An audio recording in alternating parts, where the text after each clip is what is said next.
शक्तीपीठ महामार्ग हा भाविकांच्यासाठी नाही, हा विकासासाठी नाही आहे, तर राजकीय नेत्यांच्या आणि विशेषतः सरकारमध्ये असणाऱ्या राजकीय नेत्यांच्या आणि प्रशासनातल्या अधिकाऱ्यांच्या फायद्यासाठी आहे। 50,000 कोटीचा याच्यामध्ये घोटाळा होणार आहे। सरळ आहे, देशभरामध्ये जे आता रस्ते बांधले जात आहेत राष्ट्रीय महामार्ग प्राधिकरणामार्फत, अर्थात तिथेही काही पारदर्शक आणि स्वच्छ कारभार होतोय असा दावा मी करत नाही, पण तरी सुद्धा राष्ट्रीय महामार्ग प्राधिकरणाने जे अनेक रस्ते बांधलेले आहेत त्याचा 6 पदरी रस्त्याचा 1 किलोमीटरचा खर्च साधारणपणे 35 कोटी रुपये येतो। शक्तीपीठ महामार्गाचा जर विचार करायचा झाला तर 802 किलोमीटर लांबी आहे आणि खर्च आहे 86,300 कोटी, म्हणजे 1 किलोमीटरचा खर्च आला 107 कोटी 60 लाख रुपये, म्हणजे तिप्पट खर्च ज्यादा येतो। म्हणून मी म्हटलं की जो रस्ता साधारणपणे 30 ते 35,000 कोटीत व्हायला पाहिजे तो 86,000 कोटीमध्ये व्हायलाय।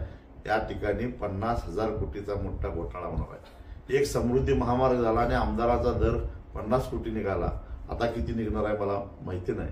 आणि एवढा मोठा भ्रष्टाचार धर्माच्या नावानं, देवाच्या नावानं करायचा उद्योग ही मंडळी करतायत। दुसऱ्या बाजूला ज्या शेतकऱ्यांची जमीन जाणार आहे त्यांना मात्र जमिनीचा मोबदला कवडी मोल किमतीने देणार आहे।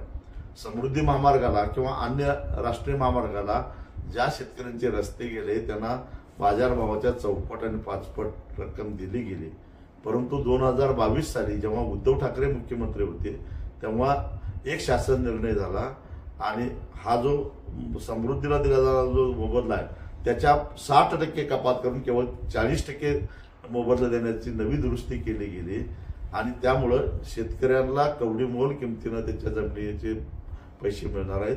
दुसऱ्या बाजूला राजकीय नेते मात्र मालामाल होणार आहेत असे।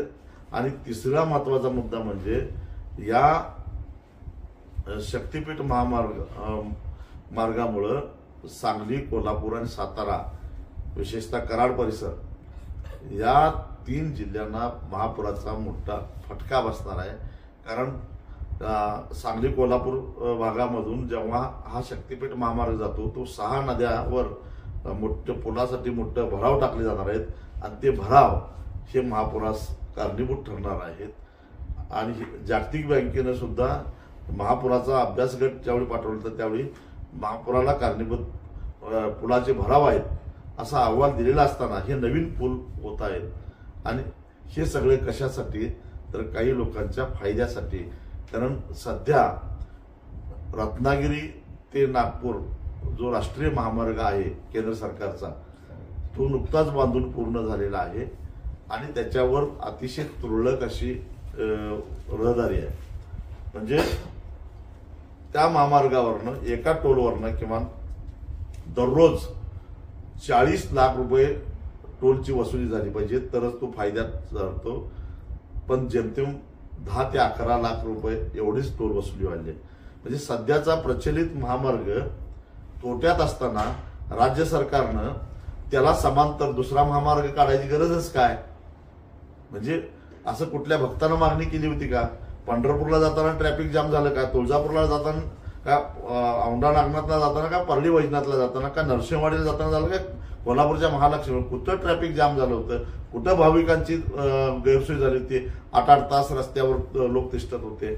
मग हा रस्ता कशासाठी आणि हे भाविक नेमकं गोव्याला कशासाठी जातात हे मला न सुटणारं गोड आहे।